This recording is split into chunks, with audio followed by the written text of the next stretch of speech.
kalau dilanjutkan lagi candaannya bisa jadi bullying dan berhenti menilai seseorang jika tidak diminta, karena kita tidak pernah tahu nih seberapa keras seseorang berusaha agar dirinya dapat diterima baik. Nah, jadi banyak banget orang-orang di luar sana suka menilai seseorang tanpa diminta.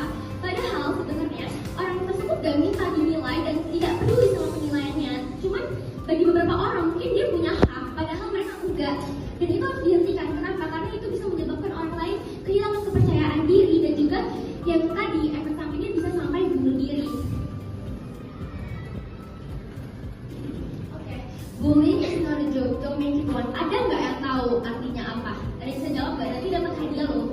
Bullying itu bukan candaan, jadi jangan kita.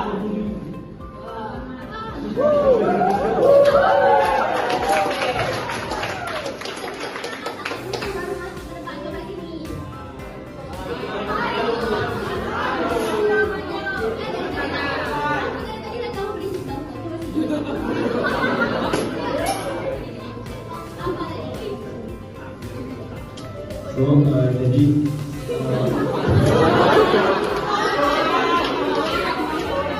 Bullying itu bukan candaan, jadi jangan lakukan.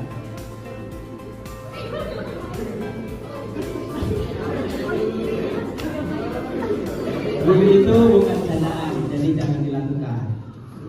Ya. Tangan dong.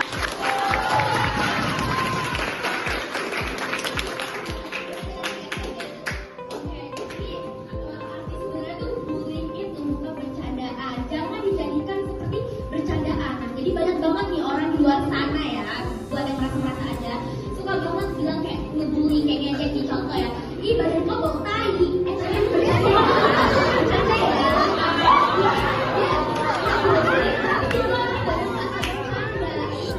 nggak digunakan ya guys, jangan ya.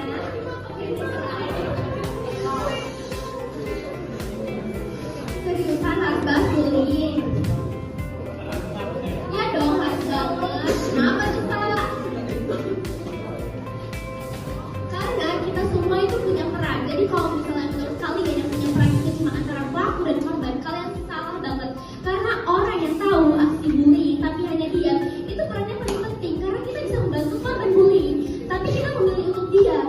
Jadi sebenarnya kalau menurut aku lebih parah lagi orang yang jadi saksi daripada jadi pelaku.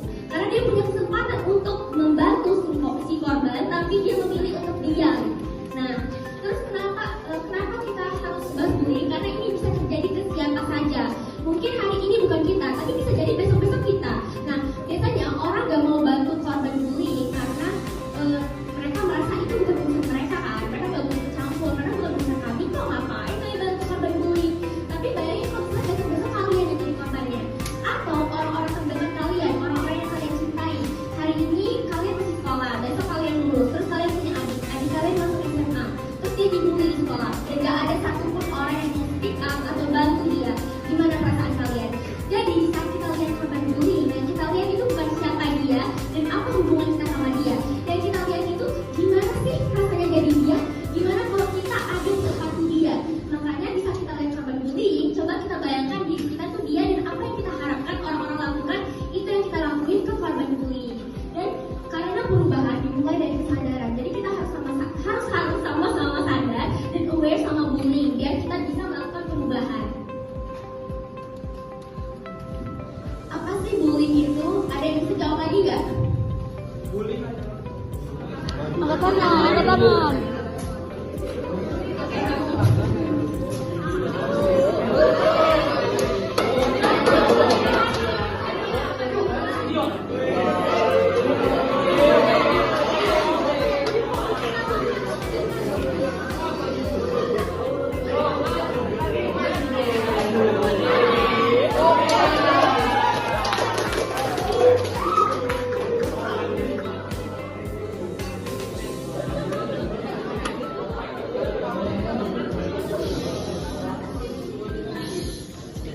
bullying itu adalah tindakan yang menyiksa mental sampai ke akar-akar yang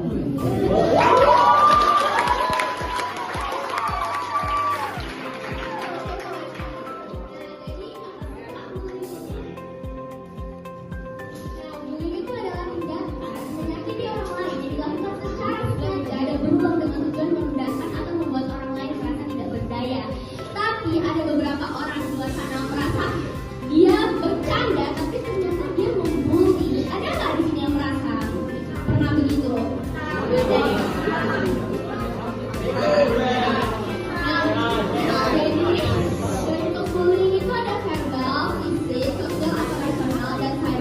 bullying. Nah, biasanya yang bagi orang paling parah itu ketika pelaku bermain fisik. Tapi kalau menurut aku ya, semuanya itu memiliki efek samping yang sama.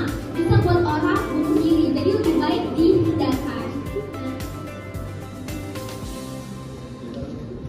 Oke, siapa saja yang terlibat? Ayo. Nah, yang terlibat itu bukan hanya pelaku dan korban. Seperti yang aku bilang tadi, semua orang tuh punya peran. Jadi, yang terlibat itu juga saksi-saksi yang menonton, yang menyaksikan aksi bullying dan juga ikut menertawakan. Kalau misalnya kita hanya menonton dan ikut menertawakan, kita sama saja dengan pelaku. Jadi, kalau misalnya kita melihat aksi bullying, lebih baik kita ikut membantu korban dan juga speak up untuk dia.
Baik, di sini saya akan mewawancarai salah satu siswi di Kalam Kudus.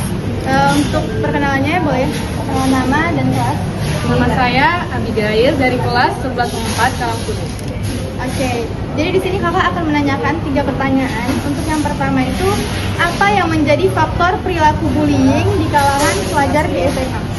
Mungkin awalnya itu bercanda-bercanda, entah mulai dari fisik atau intelektual, lama-lama mungkin korbannya merasa itu bukan candaan, jadi jatuhnya jadi ngebully. Oke. Kemudian lanjut ke pertanyaan yang kedua, yaitu bagaimana dampak akibat perilaku bullying terhadap kesehatan mental pelajar di SMA? Untuk kesehatan mental pastinya bakalan drop, bakalan down, dan korban bullying itu bakalan ngerasa jadi nggak pede. Kita lanjut ke pertanyaan yang terakhir, bagaimana upaya meminimalisir bullying di kalangan remaja SMA? Untuk meminimalisir perilaku bullying mungkin bisa dari saksi yang melihat korban bullying dibully mungkin bisa dibantu, dan juga mungkin konsultasi ke guru. Jadi nggak dibiarin sendiri ya, Iya. korbannya. Oke, terima kasih ya. Halo Dek, kenalkan nama kamu siapa? Dari kelas berapa? Jadi saya ingin mewawancarai kalian.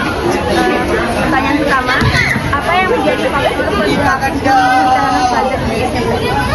Menurut saya itu faktor itu banyak ya, tapi saya akan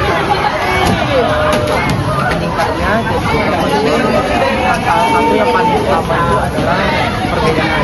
Karena perbedaan tidak dapat diperlukan, perbedaan dalam menjadi kondisi atau perbedaan dalam Pertanyaan kedua, bagaimana dampak akibat perilaku bullying terhadap kesehatan mental pelajar SMA?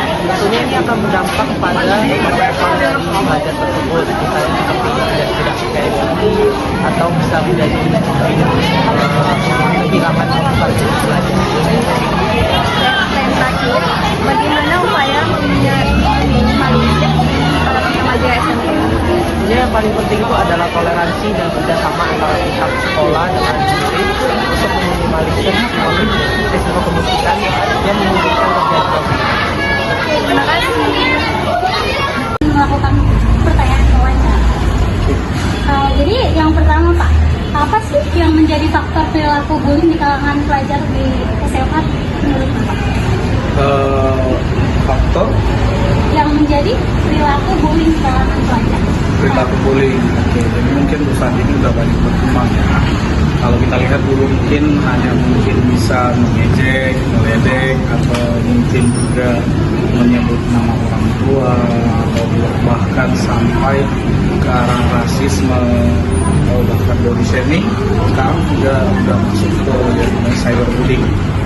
Nah, kita lihat anak-anak kita itu sekarang lebih gampang mengucapkan sesuatu yang tidak baik di media sosial. Jadi mungkin salah satu faktornya kenapa mereka mungkin agar tampil lebih agar tampil lebih kayak gimana ya? Mereka ingin mengejar yang namanya kayak status, dibilang keren, atau mungkin belum bisa mengendalikan emosi. Jadi mungkin itu salah satu faktor. Jadi nih Pak, menurut Bapak, bagaimana dampak akibat perilaku bullying terhadap kesehatan mental pelajar? Oke, ya mungkin ini salah satu yang paling kita concern saat ini ya. Apalagi berbicara tentang mental. Apalagi di masa sekarang orang-orang sedikit-sedikit bilang isusnya itu mental health kan, apalagi zaman Gen Z sekarang. Nah, jadi apakah itu juga berlaku untuk siswa-siswi kita? Iya. Kita melihat ada dampaknya. Ada mungkin beberapa jadi tidak bersemangat, atau mungkin jadi tidak lagi memiliki rasa untuk berteman satu sama lain. Jadi ya pastinya sangat mempengaruhi mental health. Baik nih Pak, yang terakhir tuh Pak, gimana sih Pak cara upaya meminimalisir bullying di kalangan remaja yang saat ini? Oke, jadi kalau kita kebetulan sekolah Kristen dalam Kudus ya, pasti yang utama itu kita mengambilnya itu anti bullying itu kita ambil dari keagamaan lah. Terlepas mau agama apa, kita pasti dan meyakini bahwa semua agama mengajarkan yang baik. Jadi kalau dari kami sendiri pasti kami dasari dengan itu, yakni dengan takutan Tuhan dan mencintai sesama dan mengasihi sesama. Pun hal yang paling sering kami lakukan adalah dengan memberikan praktek-praktek baik yang langsung kami implementasikan kepada siswa-siswi, dan juga memberikan beberapa pelatihan-pelatihan, atau juga memberikan praktek berbakti sosial, atau mungkin bagaimana bekerja di dalam kelompok sehingga mereka mampu menjaga etika dan sikap dalam berkomunikasi. Bapak boleh itu saya yang staf perlindungan atau beberapa Oke, boleh. Gimana? teman-teman, jadi untuk semuanya, jadi mari kita hentikan perundungan. Terima kasih Bapak. Yes, thank you. Siapa kita? Siapa? Siap!